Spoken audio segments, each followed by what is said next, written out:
Ազգային ժողովի ուժեղ Հայաստան եւ Հայաստան խմբակցությունների հարգելի պատգամավորներ, ազգային ժողովի աշխատանքներին հետևող սիրելի հայրենակիցներ։ Ուժեղ Հայաստան խմբակցությունը ազգային ժողովի նախագահի տեղակալի պաշտոնում տեխնացու առաջադրել է միայն հարգելով ազգային ժողովի կանոնակարգի եւ Սահմանադրական դատարանի որոշման մեկնաբանության պահանջները, որով այս տրամաբանությամբ ներկայացում է, որ պաշտոններում առաջադրումները դա խմբակցությունների, հատկապես ընդդիմադիր խմբակցության ոչ միայն իրավունքն է, այլ նաև պարտականությունը։ Այդ պաշտոնի էությունը ինձ անձամբ շատ չի հետաքրում։ Միակ պաշտոնը, որտեղ որևէ փոփոխություն, որևէ նշանակում ինձ կարող է հետաքրքրել, դա Հայաստանի Հանրապետության վարչապետի պաշտոնն է։ Եվ մեր ցանկացած գործողություն, ցանկացած քայլ միտված է այն ազնիվ նպատակի իրականացմանը, որ Սամվել Կարապետյանը զբաղեցնի Հայաստանի Հանրապետության վարչապետի պաշտոնը։ Եվ ես կարծում եմ, որ մեր հետևողական պայքարը, ինչի համար էլ որ մենք եկել ենք ազգային ժողով, ոչ հեռու ապագայում մեզ կբերի այդ պաշտոնի փոփոխությանը։ Իսկ վերաբերում է ազգային ժողովի ղեկավար պաշտոններին, ապա պետք է նկատի ունենալ, որ դրանք ընդամենը մեզ պատգամավորներից հանրային ծառայություններ մատուցող պաշտոններ են։ Ոչ ազգային ժողովի նախագահը, ոչ նախագահի տեղակալները մեզնից որևէ մեկից չեն տարբերվում։ Մենք ունենք նույն իրավունքները, մենք ունենք նույն պարտականությունները, պարզապես նրանք ստանում են ավելի բարձր վարձատրություն, ավելի մեծ աշխատասենյակներ, ծառայողական մեքենաներ, ինչից որ մի վայրկյան հետո սկսեցին օգտվել արդեն նշանակված նախագահի տեղակալները, այն դեպքում, երբ որ պարոն Վարդևանյանը հայտարարեց, որ ինքը կշարունակի իր սեփական մեքենայով ներկայանալ աշխատանքին կամ հանրային տրանսպորտով, նրանց այդ արտոնությունները տրվում է ընդամենը մեզ բոլորիս հանրային ծառայություններ մատուցելու համար, այսինքն նիստեր հրավիրել, նիստեր նախագահել եւ այլն։ Եվ մեզ ուղղակի հետաքրքիր է, թե մարդիկ, ովքեր այդ պաշտոնները զբաղեցնում են, ինչ որակով են այդ ծառայությունները մեզ մատուցում։ Այս մեկ շաբաթվա իրադարձությունները ցույց տվեցին ինձ, որպես այդ ծառայությունների օգտատեր, շահառու, որ այդ ծառայությունները առայժմ մատուցվում են շատ վատ որակով, որովհետև ազգային ժողովի նախագահին, նիստը նախագահող փոխնախագահին կանոնակարգը իրավունք տալիս է միջամտել ելույթներին, ելույթներից հետո հանդես գալ մեկնաբանություններով, հանդես գալ արտահերթ հարցի իրավունքով, հանդես գալ արտահերթ ելույթի իրավունքով, ինչ որ արվել է մինչև հիմա նախագահողների կողմից, դա անօրինական չի, դա կանոնակարգով իրենց տրված իրավունքն է, բայց այլ բան է իրավունք, այլ բան է իրավունքի նկատմամբ հարգանք, ինչ չափով ես օգտվում այդ իրավունքից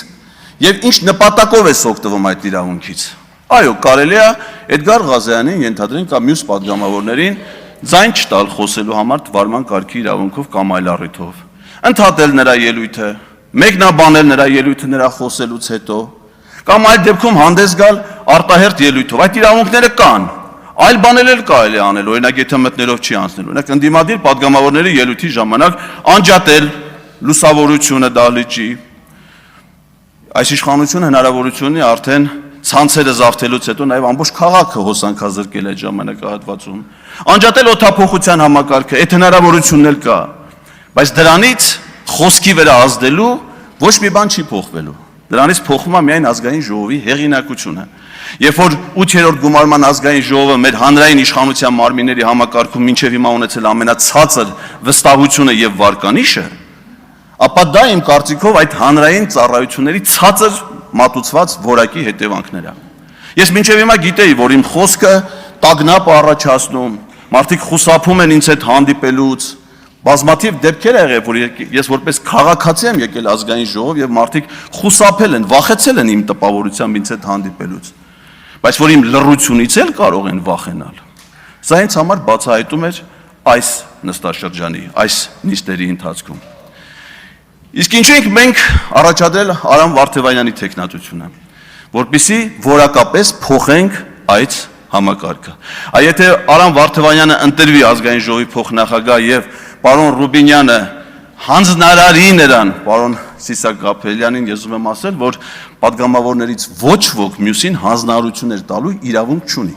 Ազգային ժողովի նախագահը փոխնախագահներին հանձնարարություն տալիս է միայն նիստերը նախագահելու համար իր կարճատև բացակայության ընթացքում։ Մեզանից որևէ մեկը մյուսին հանձնարարություն տալու իրավունք չունի։ Եթե այդ նիստը նախագահելու համար տրվի հանձնարարական եւ պարոն Վարդևանյանը թեկուզ մեկ նիստ նախագահի, ես կարծում եմ մենք բոլորս կհամոզվենք, թե ինչ է նշանակում նիստ նախագահելու հանրային ծառայության բարձր որակ։ Միգուցե պարոն Վարդևանյանի նախագահությունում նստել է փչացնի նախագահության գեղագիտական տեսքը, որը մեծ վայելք է պատճառում որոշ падգամավորների,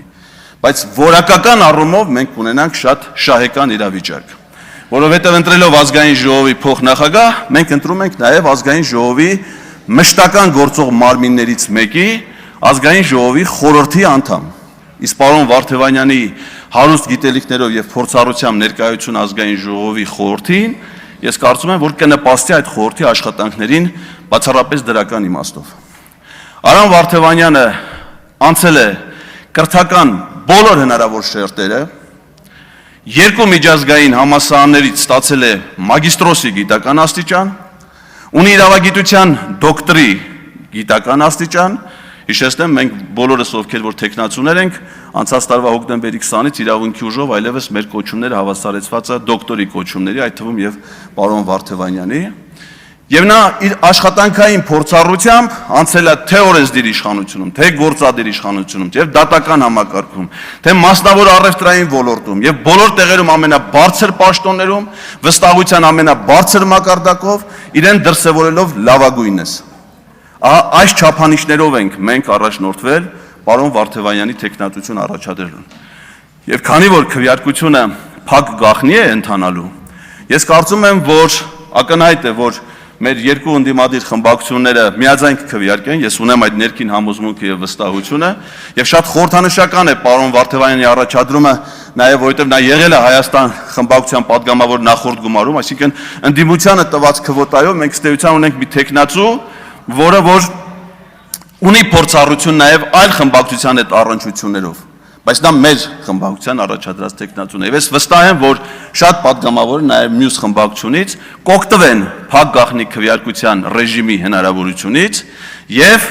հնարավորինս մեծ թվով падգամավորներ կքվեարկեն պարոն Վարդևանյանի տեխնացության օգտին, որովհետեւ պարոն Վարդևանյանը մեծ հավանականությամբ մոտ ապագայում ստիպված է լինելու պաշտպանելու ձեր իրավունքները, որովհետև այնպիսի գործունեություն, որ դուք ծավալել եք մինչև հիմա, դա ունենալու է, պետք է ունենա իրավական պաշտպանության կարիք։ Ես հարգանքով եմ վերաբերվում շատ падգամավորների քմծիծաղին եւ հեգնական հայացքներին, որոնք այս պահին ստանում եմ։ Եթե ես այդ նույն խոսքերը ասեի 2021 թվականին 8-րդ գումարման ազգային ժողովում, ապա իրեն բնորոշ խարիզմով եւ ձայնով նման քմծիծաղ եւ հեգնան կարտահայտեր նաեւ Հովիկ Աղազարյանը, որի իրավունքների պաշտպանությամբ հիմա զբաղվում է քաղաքական հալածանքների ենթարկվող Գառնիկ Իսագուլյանի փաստաբան, իմ լավ գործընկեր Աննա Ծառուկյանը։ Այնպես որ ձեր քմծիծաղից մեղադրյալի կարգավիճակ կարծում եմ բաժանում է ընդամենը մի շիշ վիսկի եւ WhatsApp-ի մեկ հաղորդագրություն։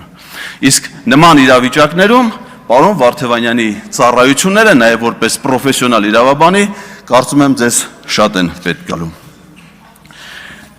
Մենք այստեղ խոսեցին պարոն Վարդևանյանի Հայաստան դաշինքում ներկայացված լինելու եւ հիմա ուժեղ Հայաստանի խմբակցության падգամավոր լինելու մասին, դա ներկայացնելով ամենայն դեպս այդպիսիների ընկալումները որպես նրա թերություն։ Այն մարդիկ, ովքեր դա ներկայացնում են որպես թերություն, ես կոչ եմ անում ձեր խմբակցության ներսում ներքին հարաբերությունները պարզել առանց Արամ Վարդևանյանի հարցը քննարկման առարկա։ Եթե դուք պարոն Հայկ Կոնջորյանին բան ունեք ասելու, թե նա ինչի է եղել տարբեր քաղաքական կուսակցություններում, ունեցել տարբեր քաղաքական կարգավիճակներ, ապա խնդրում եմ դա արեք առանց մեզ ձեր խմբակցության ներքին քննարկումներում։ Եվ այդ կարգավիճակում, թե նախկինում ով ինչ պաշտոն է զբաղացրել, ով ինչ կուսակցությունում է եղել, ձեր խմբակցությունում բազմաթիվ քննարկումներ կարակ ծավալ։ Ես զարմանում եմ այն մարդկանց վրա, ովքեր Արամ Վարդևանյանի տարբեր քաղաքական ուժերի հետ առնչությունների մասին խոսելուց հետո իջնում են այդ դահլիճից ու գնում նստում, ես ուզում եմ հասկանամ, այդ մարդիկ ոնց են նայում Սերգեյ Բագրատյանի Ավարտեք։ Շնորհակալություն։ Հարգելի գործընկերներ, քանի որ տարատեսակ մեկնաբանություններ են հնչում ազգային ժողովի նախագահի տեղակալի ֆունկցիաների վերաբերյալ, պարզաբանեմ, ըստ ազգային ժողովի կանոնակարգ սահմանադրական օրենքի ազգային ժողովի նախագահի տեղակալները ազգային ժողովի նախագահի հանձնարարությամբ 1. Նախագահում են ազգային ժողովի նիստերը, 2. Նախագահում են խորհրդի նիստերը, 3. Փոխարինում են ազգային ժողովի նախագահին կամ իրականացնում են ազգային ժողովի բնականոն գործունեության ապահովման ուղղված այլ հանձնարարություններ։ Կրկնում եմ, իրականացնում են ազգային ժողովի բնականոն գործունեության ապահովման ուղղված այլ հանձնարարություններ։ Հետևաբար ես հույս ունեմ, որ արդեն իսկ ընտրված ազգային ժողովի նախագահի տեղակալները եւ տեսականորեն ընտրվելիք նախագահի տեղակալները կիրականացնեն իրենց գործառույթները, հակառակ դեպքում, եթե չեն պատրաստվում իրականացնել, թող հայտնեն, մենք էլ իմանանք ինչ ենք անում։ Այժմ Հայաստան խմբակցության անունից ելույթ կունենա խմբակցության ղեկավար Աննա Գրիգորյանը, համեցեք։